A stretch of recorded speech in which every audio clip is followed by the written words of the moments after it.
നമ്മളൊക്കെ എത്ര സുഖമായിട്ടും ശ്വാസം വലിക്കുന്നതല്ലേ. നമ്മൾ ശ്വാസം വലിക്കുന്നത് നമ്മൾ പോലും അറിയുന്ന പോലുമില്ല. 18 തവണ ഒരു മിനിറ്റ് വലിക്കുന്നില്ലെങ്കിലും നമ്മൾ ആരും അറിയാതെയാണ് ശ്വാസം വലിച്ചുകൊണ്ടിരിക്കുന്നത്. പക്ഷേ ഒരു വിഭാഗം ആളുകളുണ്ട്, അവർ ശ്വാസം വലിക്കുന്നത് എങ്ങനെ അറിയാം? ഇതുപോലെ സ്ട്രോ വെച്ചിട്ട് വലിക്കുന്ന സമയത്ത് ഇവിടെ ഞെക്കി പിടിച്ചാൽ എങ്ങനെ ഉണ്ടാവും? അതുപോലെയാണ് ശ്വാസം വലിക്കുന്നത്. വളരെ ബുദ്ധിമുട്ടാണ്.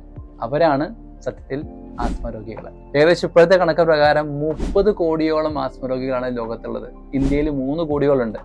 ഓരോ ദിവസം കൂടുന്തോറും ആസ്മരോഗികൾ വർദ്ധിച്ചുകൊണ്ടിരിക്കുകയാണ്. ഈ ആസ്മയുടെ അറ്റാക്ക് എപ്പോൾ വേണമെങ്കിൽ വരാം. ചിലപ്പോൾ ഉറങ്ങി കിടക്കുമ്പോൾ പെട്ടെന്ന് വന്നിട്ട് പിന്നെ കിടക്കാൻ കഴിയാത്ത അവസ്ഥ വരും, പിന്നെ ഇരിക്കേണ്ടി വരും ശ്വാസം ഒന്നും എടുക്കണമെങ്കിൽ. അതേപോലെ കുട്ടികൾ കളിച്ചുകൊണ്ടിരിക്കുമ്പോൾ ഇപ്പോൾ ആസ്മയുടെ അറ്റാക്ക് വരുന്നുണ്ടാവാം.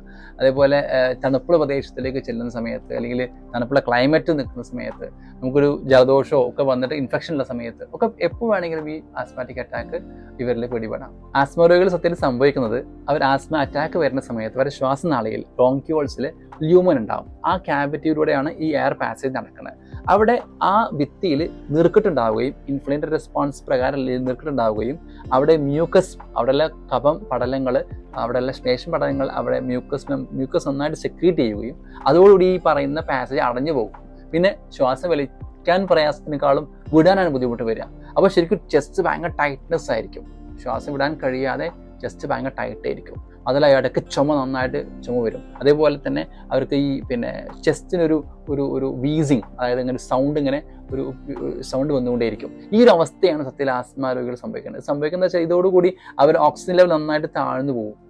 അതുകൊണ്ട് ഭയങ്കരമായിട്ട് ക്ഷീണവും തളർച്ചയും കുഴക്കൊക്കെ വരാൻ സാധ്യതയുണ്ട്. ഇത് പലപ്പോഴും കൂടിക്കഴിഞ്ഞാൽ വലിയൊരു പ്രത്യാഘാതത്തിലേക്ക് എത്തിക്കാം. പലപ്പോഴും ഈ വെള്ളത്തിൽ മുങ്ങി നിൽക്കുന്ന ഒരാളുടെ അവസ്ഥ എന്തായിരിക്കും? അതേപോലെ ചിലവ് പറയും ഇത് മരിച്ചു പോകുമെന്ന് പോലും ഭയപ്പെടുന്ന അവസ്ഥയിലേക്ക്, ആ ഒരു വല്ലാത്തൊരവസ്ഥയിലാണ് ഈ ആസ്മാറ്റിക് അറ്റാക്കുള്ള സമയത്ത് ഉണ്ടാവുക. പെട്ടെന്നുണ്ടാകുന്ന ഒരു അക്യൂട്ട് അറ്റാക്കിന് നമുക്ക് സാധാരണ ഇൻഹേലേഴ്സ് ഉപയോഗപ്പെടുത്താറുണ്ട്. അത് ഒരു പരിധി എഫക്റ്റീവാണ് അക്യൂട്ട് അറ്റാക്കിനെ മാറ്റിക്കളയാനായിട്ട്. പക്ഷേ അത് ശാശ്വത പരിഹാരമല്ല. ആയുർവേദത്തിൽ സത്യത്തിൽ നല്ല രീതിയിൽ ഒരു 5 രൂപത്തിലാണ് ഇതിനെ ആയുർവേദത്തിന്റെ രൂപത്തിൽ ചികിത്സിക്കും നമ്മൾ കാണുന്നത്. ഒന്നാമതായി ശ്രദ്ധിക്കേണ്ടത് ദഹന പ്രക്രിയ കറക്റ്റ് ചെയ്യുക എന്നുള്ളതാണ്. മെറ്റബോളിക് കറക്ഷനാണ്.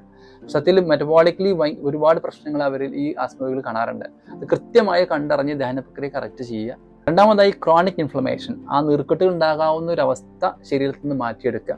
മൂന്നാമതായി റിജുവിനേറ്റീവ് ആയിട്ടുള്ള മെഡിസിൻസ്, അതായത് ഇത് തിരിച്ചു വരാതിരിക്കാൻ, ഇങ്ങനെയുള്ള ഇൻഫെക്ഷൻസ് ഇൻഫ്ലമേറ്ററി റെസ്പോൺസും വരാതിരിക്കാനുള്ള ഒരു ഇമ്മ്യൂൺ റെസ്പോൺസ് ബോഡി ക്രിയേറ്റ് ചെയ്ത് കൊണ്ടുവരിക.